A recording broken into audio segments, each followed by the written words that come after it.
Students, इस video में हम लोग पॉलिटेक्निक के सेकेंड ईयर के सिविल इंजीनियरिंग व मैकेनिकल इंजीनियरिंग स्टूडेंट्स के लिए हाइड्रोलिक्स को देखने वाले हैं, जो कि बहुत ही महत्वपूर्ण सब्जेक्ट होता है। यह कॉम्पिटिटिव एग्ज़ाम के दृष्टि से भी बहुत ही महत्वपूर्ण सब्जेक्ट है। तो आइए हम हाइड्रोलिक्स को कवर करेंगे। तो पहले हम इसका जो पहला चैप्टर है, इंट्रोडक्शन है, उसको जानते हैं कि हाइड्रोलिक्स होता क्या है। तो हाइड्रोलिक्स के अंतर्गत हम विरामावस्था अथवा गतिमान अवस्था में द्रव के व्यवहार का अध्ययन करते हैं। हम जानते हैं कि जो द्रव होता है, द्रव होता है, या तो वो रुका हुआ अवस्था में कहाँ पर है, जैसे किसी पात्र में अगर द्रव रखा हो, किसी तालाब में द्रव रखा हो, किसी डैम के पीछे इकट्ठा करके रखा हो, तो उस समय जो द्रव के कारण जो दाब, बल, जो भी उसके व्यवहार में क्या व्यवहार होगा उस समय द्रव का, तो तब अध्ययन करेंगे हम। और एक क्या होगा, एक होगा कि जब द्रव बह रहा है, जैसे नदी में बह रहा है, किसी पाइप में बह रहा है, तो उस समय उसके व्यवहार में क्या परिवर्तन होगा, क्या क्या फैक्टर इफेक्टिव होंगे, तो वहाँ पर हम क्या करेंगे, तो द्रव इंजीनियरिंग के अंतर्गत हम क्या करेंगे, इसका अध्ययन करेंगे। तो इस प्रकार से हम कह सकते हैं द्रव इंजीनियरिंग के अंतर्गत स्थिर अवस्था अथवा गतिमान अवस्था में द्रव के व्यवहार का अध्ययन किया जाता है। आइए इस चैप्टर को इंट्रोडक्शन में सबसे पहले हम लोग कुछ कंसेप्ट को समझते हैं एक एक करके।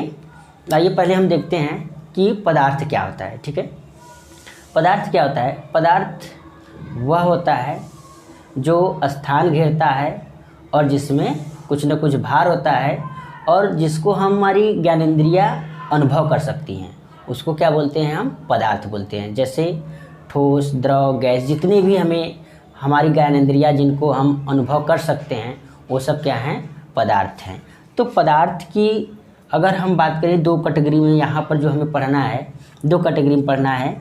एक तो अणुओं के बीच आकर्षण बल व दूरी के आधार पर, और दूसरा बहने के आधार पर। तो पहला क्या है, आकर्षण बल व दूरी के आधार पर जो द्रव्य होता है, जो द्रव्य अर्थात पदार्थ होता है, वह तीन प्रकार का होता है, सॉलिड, लिक्विड और गैस।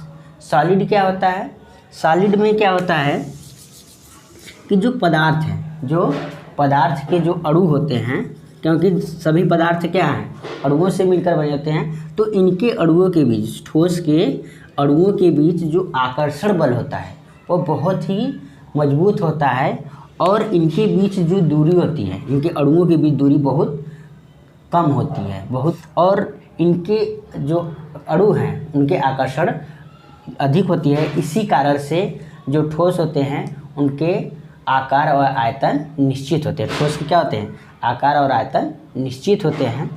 अब हम लिक्विड की बात करते हैं, द्रव की बात करते हैं। द्रव में क्या होता है, द्रव के जो अणु होते हैं वह ठोस की अपेक्षा दूर दूर होते हैं, और इनका जो आयतन है वो तो निश्चित होता है, लेकिन आकार क्या होता है, निश्चित नहीं होता है। जिस बर्तन में रखे जाते हैं उसी का ये क्या करते हैं, आकार ग्रहण कर लेते हैं। और इनके बीच जो आकर्षण बल है, इनके अणुओं के बीच आकर्षण जो बल होता है वह ठोसों की अपेक्षा बहुत कम होता है।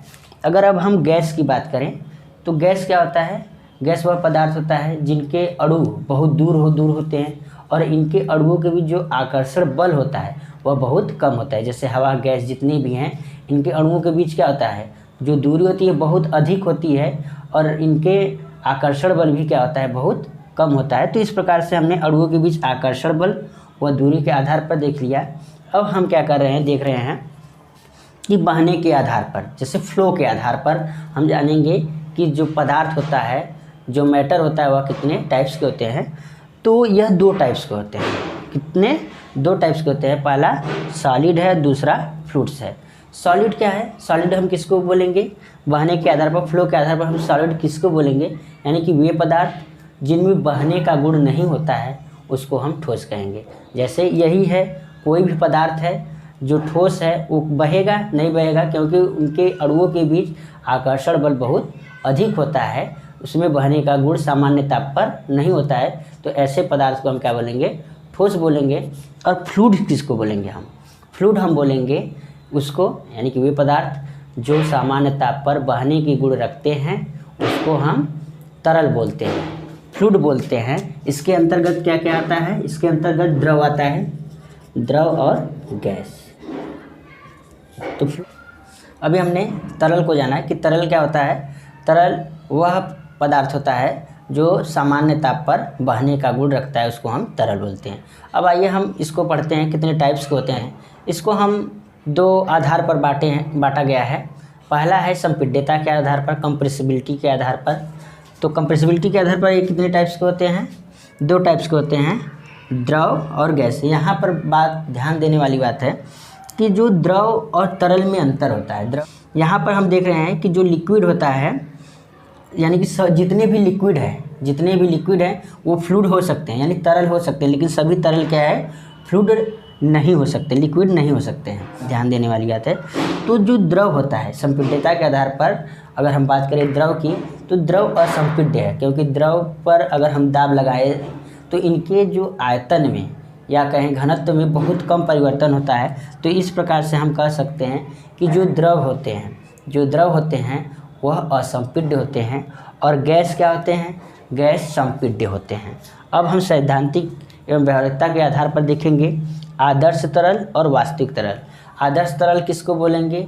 वे तरल जो अश्यान, असंपीड्य तथा जिनके पृष्ठ तनाव शून्य होता है उसको हम क्या बोलते हैं? आदर्श तरल बोलते हैं। अगर हम बात करें कि आदर्श तरल कौन सा है, वैसे तो आदर्श तरल आइडियल फ्लूइड कोई है नहीं, फिर भी हम गैस और जो जल है इसको हम आदर्श के रूप में मान लेते हैं कि ये क्या है कि इसमें क्या होता है कि थोड़ा गुण पाया जाता है। अगर हम बात करें वास्तविक तरल का, वास्तविक तरल होता है जिनमें क्या होता है? संपीड्य होता है, उनके पृष्ठ तनाव भी होता है। तो इस प्रकार के जो तरल होते हैं उनको क्या बोलते हैं? वास्तविक तरल। अब ये फ्लूइड मैकेनिक्स के बारे में जानते हैं। फ्लूइड मैकेनिक्स यानी कि द्रव के विरामावस्था या गति अवस्था में जब हम उसके व्यवहार का अध्ययन करते हैं तो फ्लूइड मैकेनिक्स के अंतर्गत आता है। तो यह कितने टाइप्स के होते हैं? इसको गैस होता है और एक लिक्विड होता है। तो गैस यहाँ पर को क्या करेंगे हम? अगर हम गैस का अध्ययन करेंगे, गैस के बारे में पढ़ेंगे तो गैस मैकेनिक्स पढ़ेंगे। क्या करेंगे? गैस मैकेनिक्स उसको बोलेंगे। अगर हम द्रव लिक्विड के बारे में पढ़ेंगे तो उसको क्या बोलेंगे? हाइड्रोलिक्स पढ़ेंगे। अगर हम लिक्विड के बारे में पढ़ेंगे तो उसको क्या बोलते हैं? हाइड्रो मैकेनिक्स बोलते हैं। अब जो मैकेनिक्स है, गैस मैकेनिक्स हो गया, ये कितने टाइप्स का होता है? दो टाइप्स के होते हैं। पहला एरोस्टैटिक्स और दूसरा क्या होता है? एरोडायनेमिक्स। जब एरोस्टैटिक्स का मतलब जब एयर क्या हो, यानी कि जब गैस विरामावस्था में हो तब उसके व्यवहार का अध्ययन करेंगे तो उसको क्या बोला जाएगा? एरोस्टैटिक्स। इसको हमें नहीं पढ़ना है। और एरोडायनेमिक्स किसको बोलेंगे? एरोडायनेमिक्स का मतलब है कि जब जो एयर है या जो गैस है वह जब गतिमान है उस समय उसके व्यवहार का अध्ययन किया जाएगा तो उसको एरोडायनेमिक्स बोलेंगे। अब हम लोग जानते हैं कि हाइड्रोमैकेनिक्स का मतलब द्रव यांत्रिकी हम बोलेंगे इसको, जो हमें यह वाला पार्ट पढ़ना है। हमें क्या पढ़ना है? हमें यही वाला पार्ट पढ़ना है। जो सिविल इंजीनियरिंग सेकेंड ईयर के स्टूडेंट्स हैं उनके हमें क्या पढ़ना है? हाइड्रोमैकेनिक्स ही पढ़ना है। तो इसके अंतर्गत जो 3 भागों में बांटा गया है, हाइड्रोमैकेनिक्स को कितने भागों में बांटा गया है? 3 भागों में। पहला क्या है? हाइड्रोस्टैटिक्स, दूसरा हाइड्रोडायनेमिक्स और तीसरा हाइड्रोकाइनेमेटिक्स। हम इसको एक एक करके पढ़ते हैं। तो हाइड्रोस्टैटिक्स का मतलब क्या होता है? इस द्रव स्थितिकी, यानी कि स्टैटिक्स का मतलब क्या होता है? जब द्रव विरामावस्था में हो तब उसके व्यवहार का हम जब अध्ययन करेंगे, यानी विरामावस्था में, जैसे किसी पात्र में रखा गया है तो उस समय हम उसके व्यवहार का जब अध्ययन करेंगे, द्रव के व्यवहार का अध्ययन करेंगे तो हाइड्रोस्टैटिक्स पे आएगा। यानी हाइड्रोडायनेमिक्स के अंतर्गत जब द्रव गतिमान अवस्था में होगा, जैसे नदी, पाइप, नहर आदि में जब फ्लो करेगा तो उस समय जब हम उसका अध्ययन करेंगे, उसके व्यवहार का अध्ययन करेंगे तो वो किसको आएगा? हाइड्रोडायनेमिक्स का। अब हाइड्रोकाइनेमेटिक्स का मतलब होता है शुद्ध गतिकीय यांत्रिकी, द्रव यांत्रिकी।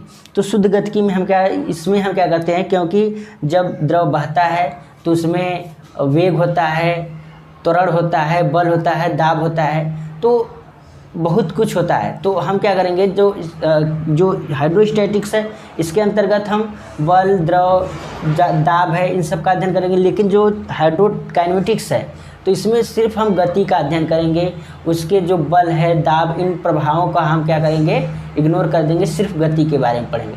तो अगर हम बात करें कि हाइड्रोलिक्स का प्रयोग कहाँ पर होता है, तो हाइड्रोलिक्स का प्रयोग स्वतः दरवाजा बंद करने वाली युक्तियों और झटका शोषकों जो होते हैं, बल तथा गति पारित करने वाली युक्तियों में किया जाता है। और हाइड्रोलिक्स का प्रयोग जो बड़े बड़े टरबाइन होते हैं, पंप होते हैं, वायुयान, समुद्री जहाज, मिसाइल के नियंत्रण के लिए भी हम क्या करते हैं, हाइड्रोलिक्स का प्रयोग करते हैं। तथा जितने भी बड़ी तथा छोटी प्रेसें हैं, लिफ्ट हैं, द्रव रिवेट हैं, वाइसोक तथा क्रेन हैं, यहाँ पर भी हाइड्रोलिक्स का प्रयोग किया जाता है। तो इस प्रकार से हमने हाइड्रोलिक्स चैप्टर के इंट्रोडक्शन को पढ़ा। अगर कोई डाउट्स हो तो आप कमेंट कीजिएगा, फिर हम अगली वीडियो में मिलेंगे। अगर अभी तक आपने हमारे चैनल को सब्सक्राइब नहीं किया तो सब्सक्राइब कर लीजिए।